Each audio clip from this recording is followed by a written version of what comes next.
Hai teman-teman, selamat pagi. Salam hangat buat yang kedinginan dan salam dingin buat yang lagi kehangatan. Di dalam video kali ini, saya ingin berbagi tentang persyaratan apa saja yang dibutuhkan untuk bisa masuk ke Jepang di masa pandemi seperti ini. Di masa pandemi seperti ini, hampir semua negara itu membatasi keluar masuk antar negara lain kecuali ada kepentingan khusus. Maka dari itu saya ingin berbagi persyaratan apa saja yang disiapkan pada saat saya masuk ke Jepang. Yang pertama adalah COE atau Certificate of Eligibility atau seperti ini. Nah, Certificate of Eligibility ini diterbitkan dari Jepang dan dikirim ke Indonesia. Setelah ada di Indonesia, kita sudah bisa mengajukan visa. Karena masa pandemi seperti ini, pengajuan visa tidak hanya dengan COE saja. Jadi kita butuh syarat yang kedua. Yang kedua, yaitu Resident Track. Nah, Resident Track ini juga diterbitkan oleh perusahaan yang berada di Jepang, yang bertanggung jawab atas kita. Jadi Resident Track itu sangat penting pada saat pengajuan visa. Dan kita akan mendapatkan stempel dari Konjen. Untuk gambaran Resident Track-nya seperti ini. Setelah visa kita sudah keluar, nanti kita akan mendapatkan format untuk hasil swab yang resmi dari Konjen. Itu akan diberikan ke rumah sakit yang melakukan swab kepada kita. Jadi nanti itu akan ditulis tangan oleh dokter dan dibawa ketika kita mau berangkat ke Jepang. Untuk format PCR-nya seperti ini. Setelah persyaratan sudah selesai semua, baru kita bisa memesan tiket kapan kita akan berangkat. Karena PCR testnya ini berlaku 72 jam, jadi kita harus melakukan PCR test sebelum kita berangkat minimal H-1 pemberangkatan. Jadi hasil PCR testnya itu nanti kita ada dua. Jadi format yang asli dari rumah sakit dan format yang dikasih dari Konjen untuk ditulis tangan sama dokter. Ketika kita sudah berangkat, ya langkah-langkah yang kita lakukan di bandara itu sama ya. Ya ada validasi data, baik itu di bagian validasi PCR test dan lain-lain. Tentunya ada check-in karena kita harus punya tiket untuk berangkat ke Jepang. Setelah di Jepang kita akan dites ulang. Jadi nanti ketika sampai di bandara Jepang, itu kita akan dilakukan tes COVID-19.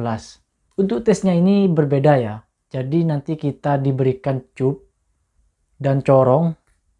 Itu kita nanti ngeludah sampai batas yang sudah ditentukan itu dan dikasihkan ke petugasnya.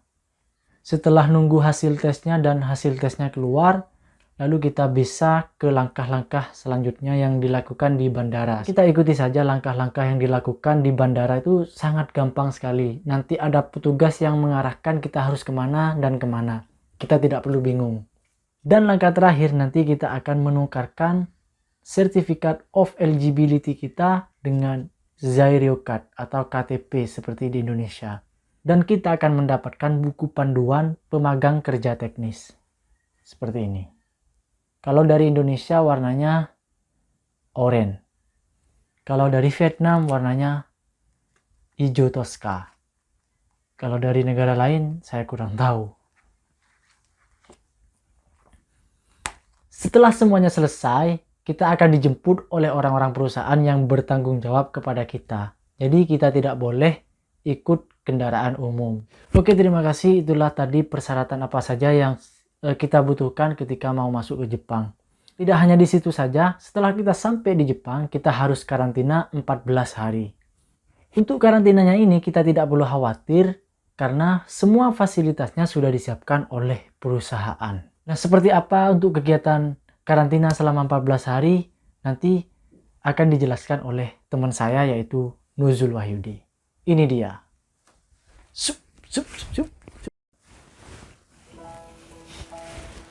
Hai, perkenalkan nama saya Nuzul Wahyudi, saya berasal dari Lampung.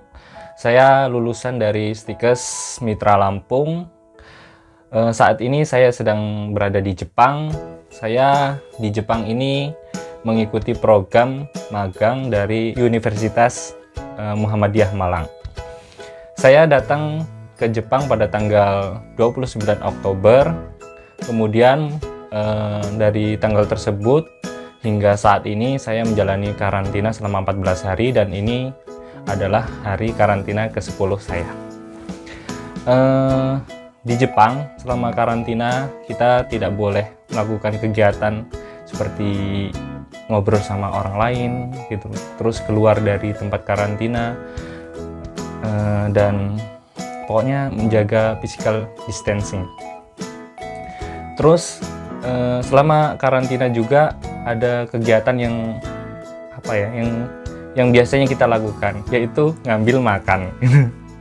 Nah, di Jepang itu ada peraturannya. Selama kita karantina itu ada waktu-waktu untuk ngambil makan.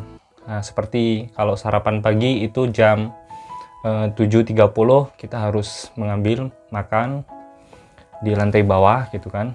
Saat ini saya berada di lantai 4. Kemudian makan siang pada jam 12 itu kita ngambil juga di bawah, terus kembali lagi ke kamar, makan di kamar. Kemudian malam itu makannya pada pukul 18.30, ambil lagi ke bawah dan makan di atas.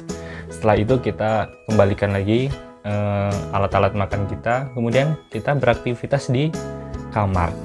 Mungkin kalau ada keluarnya ketika pagi atau di siang hari kita nyuci pakaian gitu kan, ada pakaian yang kotor kita keluar, itu ada tempat menyucinya di daerah di bawah gitu kan. Di situ nah kita sempetin untuk menghirup udara segarnya Jepang. Kemudian selama karantina ini kita nggak cuman makan tidur aja gitu kan.